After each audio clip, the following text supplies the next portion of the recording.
Hello students of class second.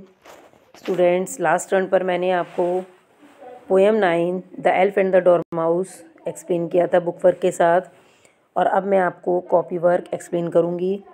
बच्चों, ये आपका एनुअल पोर्शन है, आपको कॉपी में बुक में साथ साथ वर्क करते हुए चलना है। तो सबसे पहले कॉपी में बच्चों हम डिफ़िकल्ट वर्ड्स लिखते हैं। यहाँ पर 10 डिफ़िकल्ट वर्ड्स हैं। चलिए मैं एक बार आपको पढ़कर बता दूँ। बच्चों, कोई भी बच्चे स्पेलिंग मिस्टेक नहीं करेंगे। आपको कहीं भी कोई स्पेलिंग समझ में नहीं आए तो आप लोग बुक में भी देख सकते हैं, क्योंकि सारे ही स्पेलिंग्स, सारे ही वर्ड्स बुक से हैं, कोई भी अलग नहीं है। तो इसलिए बच्चों चलिए 1 बाय 1 देखते हैं। Number 1 toadstool, number 2 trembled, number 3 frightened, number 4 tugged, number 5 toppled. बच्चों, जो यहाँ पर ये टगल्ड वर्ड है, ये टगल्ड ना होकर टग्ड वर्ड है, TUGGED। ठीक है बच्चों, यहाँ पर एल मत लिखिएगा आप, टग्ड वर्ड है ये, TUGGED। टग्ड मीन्स खींचना। ठीक है, तो यहाँ पर इस वाली स्पेलिंग में आप ठीक कर लीजिए, एल नहीं आएगा यहाँ पर। नंबर 5 टॉपर्ड। टॉपर्ड मीन्स भी बच्चों मैंने बताया था आपको, जब तक कि वो 2 भागों में नहीं बट गया। क्या? मशरूम। ठीक है। नंबर 6 गेली मीन्स प्रसन्नता। Number 7 gracious. ग्रेशियस मीन्स भी बच्चों मैंने आपको बताया था विनम्र, काइंड, है ना। नंबर 8 लेमेंटेड। लेमेंटेड मीन्स बच्चों मैंने आपको बताया था चिल्लाना, पोएम में। नंबर 9 इन्वेंटेड, मतलब किसी नई चीज़ का आविष्कार होना। और नंबर 10 शेल्टर। शेल्टर मतलब बच्चों होता है शरण लेना, आसरा लेना। तो ये मैंने आपको डिफ़िकल्ट वर्ड्स बताए। इसके बाद बच्चों मैं आपको ज़रा वर्ड मीनिंग बताऊंगी। यहाँ पर 9 वर्ड मीनिंग्स हैं बच्चों, ज़रा ध्यान से सुनेंगे। इसमें जो पहला वर्ड है वो है क्रैप्ट। क्रैप्ट मीन्स रेंगना, धीरे धीरे चलना, रेंग रेंग कर चलना। Move forward slowly. Number 2 toadstool. मैंने बच्चों आपको बताया था कि एक जहरीला मशरूम है ना, पॉइजनस। ठीक है। नंबर 3 ट्रेम्बल्ड मीन्स मैंने आपको बताया डरना, हिलना, हिलाना, शेक करना। नंबर 4 वी मीन्स लिटिल, छोटा। नंबर 5 फ्राइटेंड मीन्स डरना, means scared. Number 6 lest, in case, किसी कहीं ऐसा ना हो, किसी केस में ऐसा ना हो जाए। Number 7 tugged. देखो बच्चों, ये वर्ड मीनिंग में स्पेलिंग सही है, टग्ड। ऊपर डिफ़िकल्ट वर्ड में बाय द मिस्टेक एल और लग गया है, उसको आप नहीं लिखेंगे। ठीक है। टग्ड, टग्ड मीन्स होता है बच्चों खींचना, पुल करना। नंबर 8 गेली। गेली मीन्स खुशी, प्रसन्नता, हैप्पीली इंग्लिश में। और नंबर 9 लेमेंटेड। लेमेंटेड मीन्स जोर जोर से चिल्लाना, टू क्राई। तो मैंने अभी आपको बच्चों ये क्या बताएं, वर्ड मीनिंग्स बताएं। इसके बाद ज़रा पार्ट 3 पर चलेंगे, मैच द फॉलोइंग पर, है ना। इसमें कॉलम ए दिया हुआ है आपको, ये वाला, और ये वाला है आपका कॉलम बी। आपको ये देखना है कि इस कॉलम की मैचिंग इस कॉलम से कौन से वर्ड से होगी। ठीक है। नंबर 1 है डॉर्माउस। अब बच्चों आप देखेंगे कि डॉर्माउस की मैचिंग आप किससे करोगे। यहाँ पर आपने जो पढ़े साउंड एस्लीप की, वो बहुत ज़्यादा गहरी नींद में सोया हुआ था। ठीक है, गहरी नींद में सोया हुआ था। कौन? डॉर्माउस।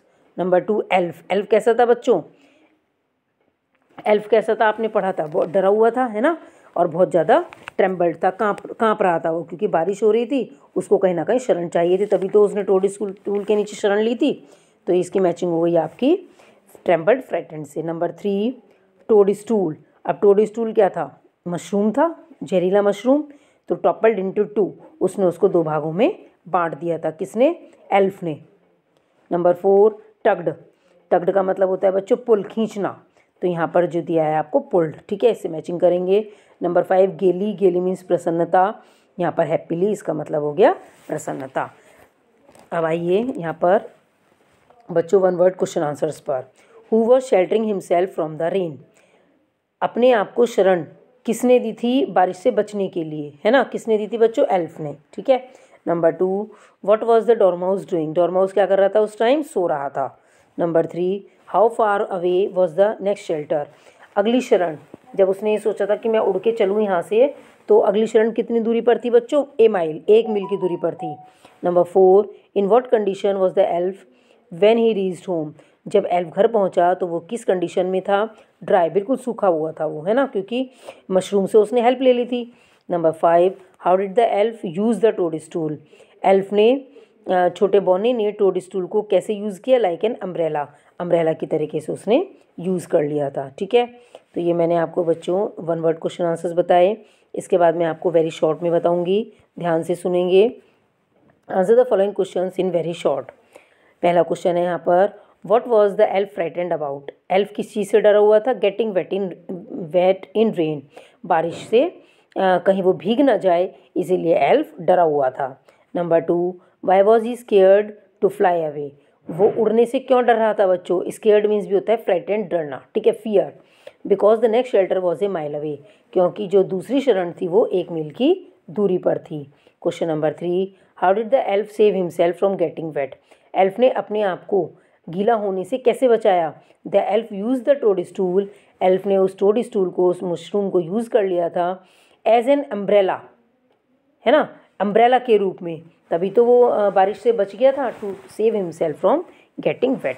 इसमें केवल आपको क्या लिखना है, the elf used the toadstool as an umbrella, umbrella की तरीके उसने टोड स्टूल को यूज़ कर लिया था अपने आप को बारिश से बचाने के लिए। ठीक है, now question number 4, did the dormouse hear the elf moving around? क्या डॉरमाउस ने एल्फ को इधर उधर घूमते हुए सुना? नहीं, उसने नहीं सुना था, क्योंकि डॉरमाउस तो सोया हुआ था।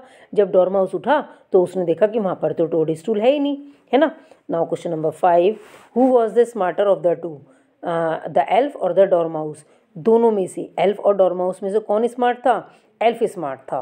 The elf was the smarter of the two, क्योंकि एल्फ को जो करना था उसने अपनी बुद्धिमानी से क्या कर लिया था, टोड स्टूल को उसने अपने दिमाग से उखाड़ लिया था ज़मीन में से, उसके 2 पीसेस कर दिए थे और अपने आप को सूखा रख लिया था जब तक कि वो घर पर नहीं पहुंचा था। जैसे ही वो घर पहुंचा तो वो बिल्कुल सूखा हुआ था, क्योंकि उसने टोड स्टूल को यूज़ कर लिया था। किसकी तरह? एज एन अम्ब्रेला, अम्ब्रेला की तरह।